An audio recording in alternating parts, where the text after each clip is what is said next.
اعوذ باللہ من الشیطان الرجیم بسم اللہ الرحمن الرحیم انا نحن نزلنا الذکر و انا لہ لحافظون۔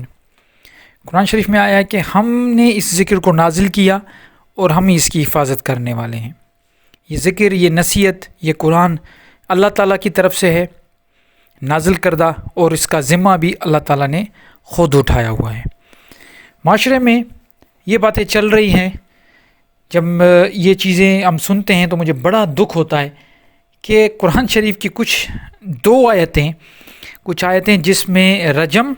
کا مطلب ہوتا ہے اسٹوننگ، کسی کو سزا دینا، سنسار کرنا، ایک یہ، اور دوسرا رضات کا مطلب ہوتا ہے کہ جو دودھ پلایا جاتا ہے کسی بچے کو۔ اس متعلق 2 آیتیں تھیں، وہ جو آیتیں لکھی ہوئی تھی وہ بکری کھا گئی۔ بکری نے قرآن شریف کو کھا لیا، اس کا مطلب یہ ہوا، اس کی کچھ آیتیں بکری نے کھا لیا، اس کا مطلب یہ ہوا کہ یہ جو آیت ہے انا نحن نزلنا الذکر و انا لہ لحافظون، یہ اس آیت سے یہ بالکل 100% یہ چیلنج ہو رہا ہے کہ ایک طرف اللہ تعالیٰ فرما رہا ہے کہ ہم نے اس ذکر کو نازل کیا اور ہم ہی اس کے حفاظت کرنے والے ہیں، اور دوسری طرف بکریاں جو ہیں وہ اس ذکر کو کھا رہی ہیں۔ اور سب سے بڑی بات، یہ چیزیں صحیح مسلم میں اور دوسری حدیثوں میں ہیں۔ میں آپ کو بتاؤں، اگر آپ اس کو نوٹ کرنا چاہیں تو ایک حدیث ہے سنن ابن ماجہ میں 1944 حدیث ہے، جس میں بی بی عائشہ نے فرمایا کہ رجم اور رضات میں 10 مرتبہ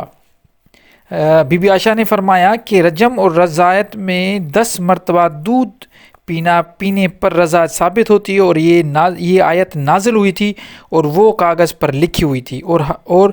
میرے تکیے کے نیچے پڑی تھی۔ جب آپ صلی اللہ علیہ وسلم وفات پا گئے تو اس غم میں مبتلا تھی، تو بکری نے آ کر وہ کاغذ کھا لیا۔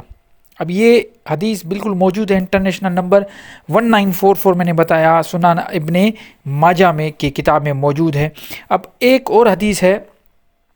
پہلے اس حدیث پہ بتا دوں کہ دیکھیں،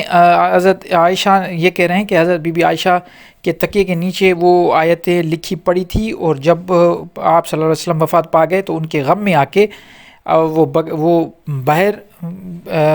باہر تھی، تو وہ جو بکری تھی وہ کمرے میں انٹر ہوئی ہے، اور اس کو اور کچھ نظر نہیں آیا، وہ اس کے نیچے کاغذ پڑے تھے، اس کاغذ میں لکھا پڑا تھا یہ رجم اور رضات کے معاملے کی آیتیں تھی، وہ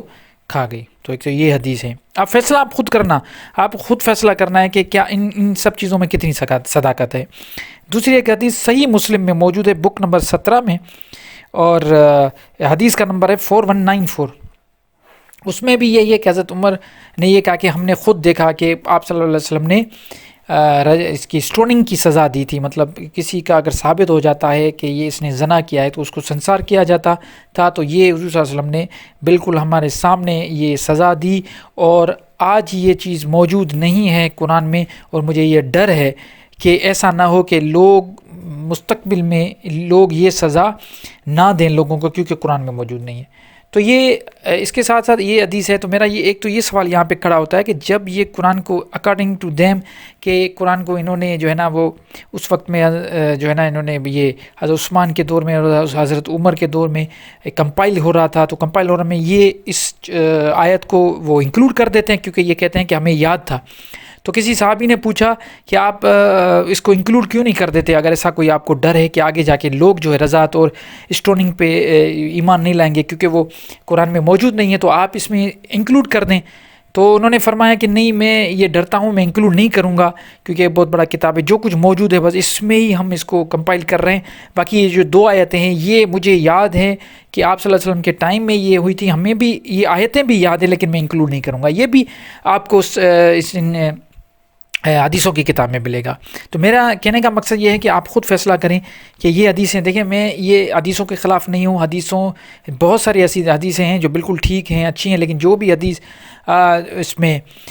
ہوگا جو قرآن سے آ کے ٹکر لگائے گی تو ہم اس کو نہیں مانیں گے۔ اور ایسی بہت ساری حدیثیں آپ بھی نہیں مانتے، اور بہت سارے ایسے